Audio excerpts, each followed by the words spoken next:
The ceasefire agreement recently reached between Israel and Hamas marks a turning point in one of the most destructive chapters of their decades-long conflict. Following weeks of intensive negotiations in Cairo, led by Egypt and Qatar, with support from the United States and quiet backing from European states, both sides accepted a phased truce.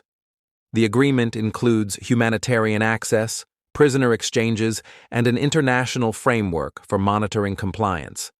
The ceasefire follows 2 years of intense hostilities triggered by the escalation in 2023. Entire neighborhoods in Gaza were destroyed, casualties mounted, and communities on both sides faced deep suffering. Mounting international pressure and warnings of an irreversible humanitarian collapse finally pushed both parties toward negotiation.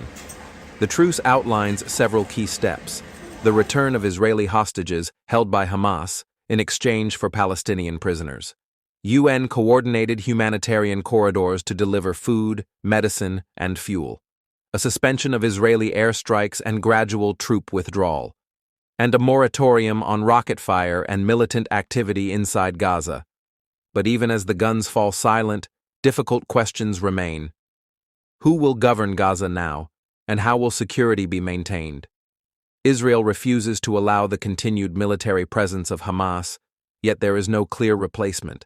Proposals include an Arab-led transitional administration backed by Egypt, Jordan, and Gulf states, a hybrid UN Arab security mechanism, or limited Palestinian Authority involvement without full political control. Meanwhile, Hamas insists that any arrangement must respect Palestinian autonomy, while Israel demands long-term demilitarization and border guarantees.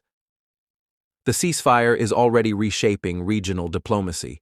The threat of a wider war involving Hezbollah has temporarily eased as Israel turns focus toward reconstruction.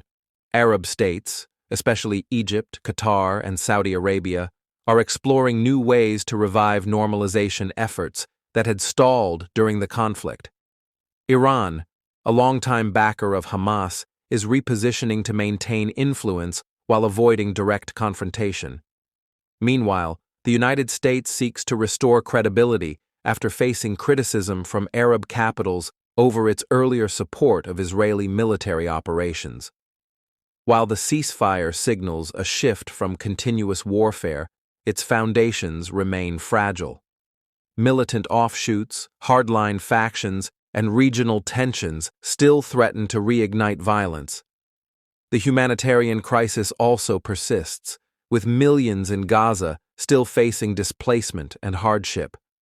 For now, the world watches a rare window of calm, one that could either evolve into a pathway for peace or collapse into another cycle of war.